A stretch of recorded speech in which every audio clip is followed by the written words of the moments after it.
Oh, I'm in a good mood right now. Argentina just beat Brazil 4-1 yesterday. Yeah, that's a nice way to start the day. Guys, welcome to the channel, and in this case, it's gonna be 5 of the most popular, some of the most dangerous myths regarding firearms. If you wanna learn more about all of this stuff, you have the channel with a ton of information, and for this topic specifically, in the use of certain tools to defend yourself and so on, I strongly recommend my book, Street Survival Skills, where I cover this to a great extent. It's been lots of years and lots of money and classes and training that I've gone through, and I share all of that with you folks. And if you are in Europe and you want to prepare for what's coming, the French version of Surviving the Economic Collapse, Survivre l'Enforcement Économique, which by the way is doing very well. Thank you guys. And yeah, if you want, of course, the English version, there it is. Everything available in Amazon, following the links below. So it's going to be top 5 myths about firearms in general. Maybe one of the most politically charged myths is, oh, that's an assault rifle. No, it's not. Lady, enough nonsense. An assault rifle, if you go technically for what an assault rifle actually is, and there's nothing written in stone or legally required, but basically when you say an assault rifle, it involves full automatic weapons, right? If it's an assault weapon as originally created, that was full auto guns, right? You pull the trigger. What is it that it means? You pull the trigger, you keep it pulled, and it just fires automatically until it empties the magazine. This is not that, right? There's a big difference. Big difference in terms of, oh, how dangerous. No, actually, if some idiot is gonna run through his magazine in less than 2 seconds, that's actually better. It's much more dangerous someone that takes accurate shots one at a time going through those 30 rounds. Yeah, that is going to be a lot more complicated. But that's the difference. It's not an assault rifle. An assault rifle is fully automatic. This is a civilian version of a Colt M4 5.56 semi-automatic carbine. And a rifle that has a switch for 3-round bursts, right? Semi-automatic and full auto, that's a different story. They're a lot more expensive, they're a lot more restricted all over the world, and it's not as if it does anything special unless you're talking about very specific tactical situations in which full auto may be the way to go, which is going to be extremely rare. It's not even a point, so it's stupid to get angry about it. Oh, I don't care. It's still a black rifle that I don't like because it looks like something out of a video game and it's what soldiers use. Well, there's a ton of our guns that do the exact same thing, maybe even better, more expensive. And what? Those are okay because those are not used by soldiers? Doesn't make any sense. This is an emotional charged reply to something that should be objectively analyzed and reaching a favorable conclusion in terms of what makes sense or not.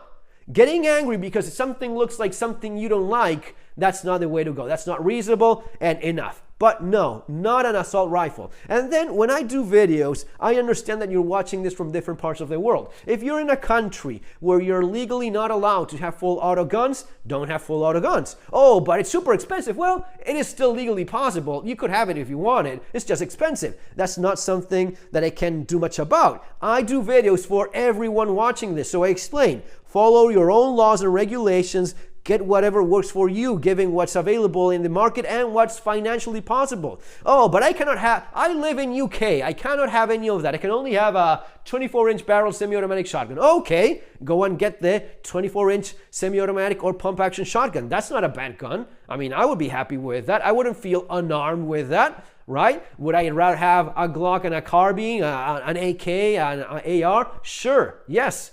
But those are not bad guns either. So go with whatever is available within your own laws, all right? I think that's clear enough. Moving to point number 2. And this is going to be about, oh, you think you're such a badass? You're going to be what? Fighting 2, 3, 5 guys? You think what? You're a cop? You think you're a soldier? No, man, you can't do those things. You're not a cop. You're not a soldier. You're not a tactical dude, special forces like Steven Seagal that was a cook, but he was also a Navy SEAL and what the fuck was that? Steven Seagal, Aikido? Yeah, he's an Aikido master. Dude, stop it. It is just embarrassing. First, it is the damage done by Hollywood trying to convince people that just because you're a police officer like John McClane in Die Hard, you're a tactical, badass, super fast and accurate shooter. The reality is very different, all right? And that's what we do here in this channel. The reality is that the enormous majority of cops, they don't even like guns much. They suck at shooting. They don't have much training because training is expensive, ammo is expensive, and that's not what these people do. The average cop can barely shoot his gun somewhat accurately to defend himself and maybe someone else. That's the reality of it. The average soldier is kind of the same thing, maybe a little bit more used to using a long gun, or at least had some training with a rifle of some sort, but that's basically what you have. I saw a picture yesterday on Twitter. They were showing 3 US soldiers, women, not just a little bit overweight. These were 3 morbidly obese US soldiers. These 3 women, they were walking towards a Kentucky Fried Chicken, but it was not a meme. This was real. And I know it's real because the statistics say so.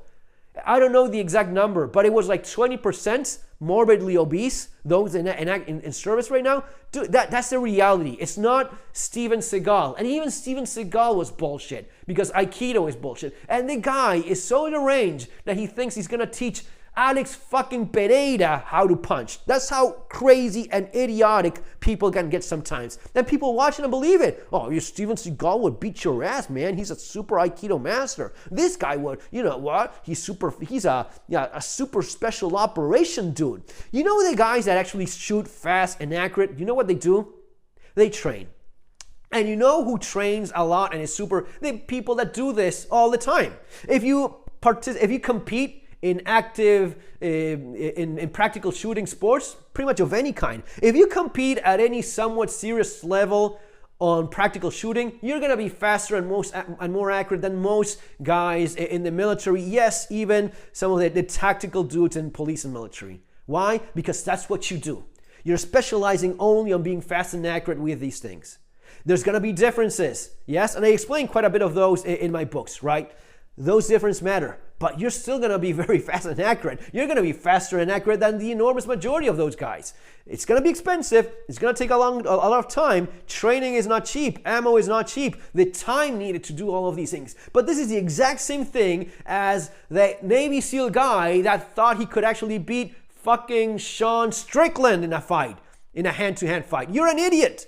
You're fucking stupid if you think you're going to beat the UFC world champion in a fight. Not only that, you're not gonna beat the average amateur that trains a couple times a week after a year or so. That guy's gonna beat your ass no matter how much of a soldier you are, no matter how much of a special forces guy you are. You're gonna go against the guy that trains doing this 3 times a week. What are you doing 3 times a week? Are you doing hand-to-hand combat 3 times a week? Of course not, right? And if you are, great, you're gonna be that guy. But we've seen SEALs, Navy SEALs. We've seen the French guy, the Duplessis, not Duplessis, that's the South African. The French guy from whatever special force group he was okay, but he was an MMA fighter. He was competing in the UFC. He got beaten by Dustin Poirier, who's not a Navy SEAL or a soldier or a cop, not John McClane in Die Hard. That's the point.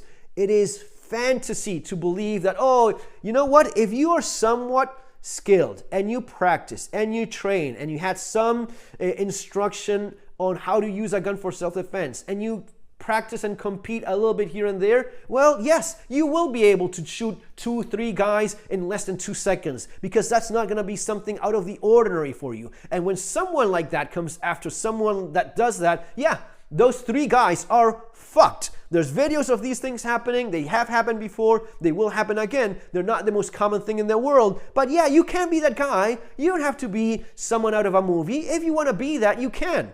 You don't have to join the military. You just have to train. You have to pay for the classes. You have to get that knowledge and practice. And that's basically it. You can still get fucking killed, of course, but your chances of going against 2 or even 3 attackers, if they actually stand and fight, yeah, you're gonna shoot 2 or 3 targets in less than 2 seconds easy, especially at very close range, especially when they don't have a fucking no-shoot target and you have to shoot this accurately. Hell, it's just right there.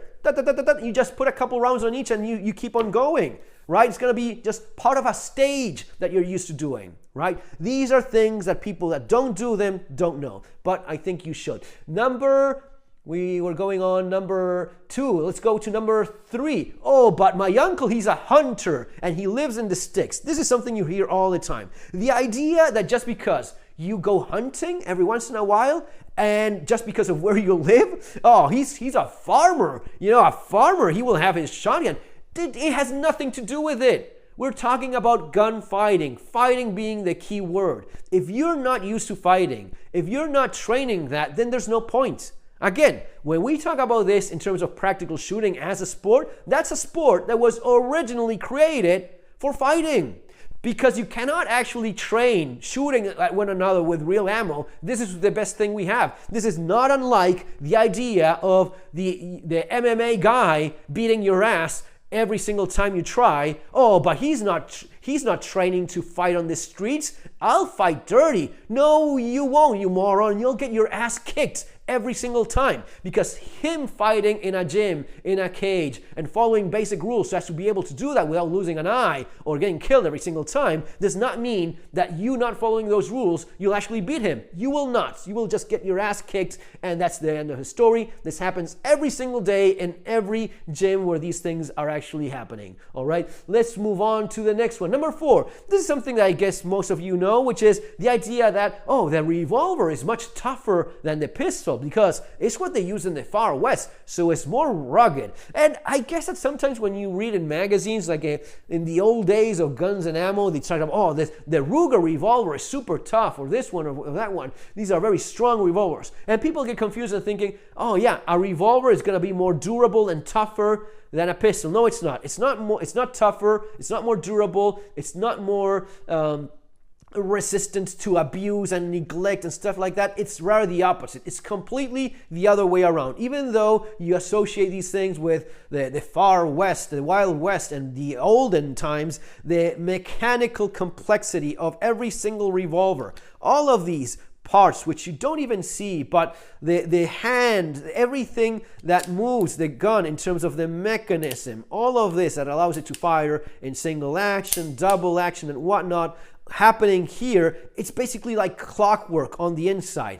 And as good as a revolver may be, and this is actually an excellent revolver, all of that makes it quite sensible to any sort of abuse, impact, dirt, anything. I mean, yeah, the Glock is certainly one of the toughest, most durable pistols ever made. But even a 1911, even a high power, even your Beretta 92 or whatever pistol you have in mind, especially any service pistol, but pistols in general, any pistol, it's going to be a lot more simple, a lot more durable, and capable of taking a lot more abuse than any revolver you can think of, even the most expensive, fanciest revolvers out there. I have mine, actually have it right here, my beloved Manuron MR73, which is maybe the toughest revolver ever made. The toughness goes for the frame and the barrel and the metal used in this gun. It does not go for the complex internal mechanics that every single revolver has. Those still apply here. Yeah, it's very well, it's overbuilt and tough as nails, but tough as nails still within what a revolver is, right? The complexity of this mechanism and so on still applies. The pistol is going to be way tougher than pretty much any revolver, no matter how fancy, expensive, and special that revolver happens to be, okay?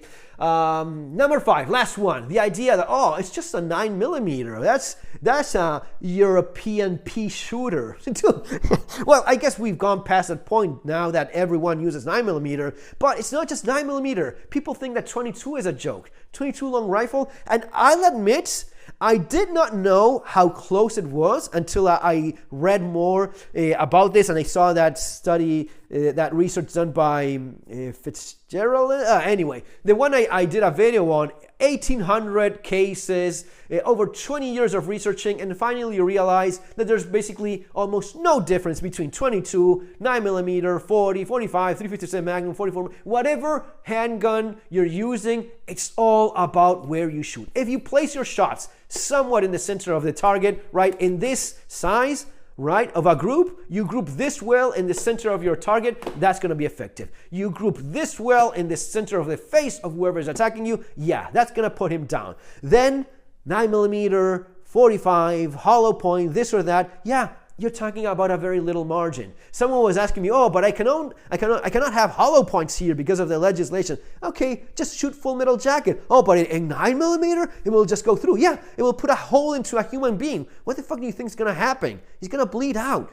9mm full metal jacket has been still used till this day in Argentina by pretty much all of the police across the country. You think people don't get shot?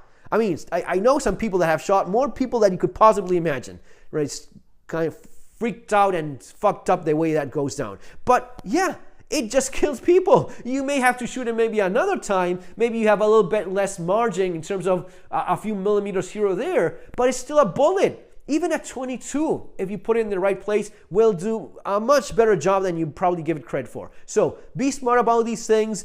Get rid of these myths and these ideas that you probably got because of TV, movies, and so on. Guys, believe me, this is how it works. If not, do your own research and you'll find the same conclusions I'm sharing with you guys. Folks, subscribe to the channel, books over there. See you next time. Take care.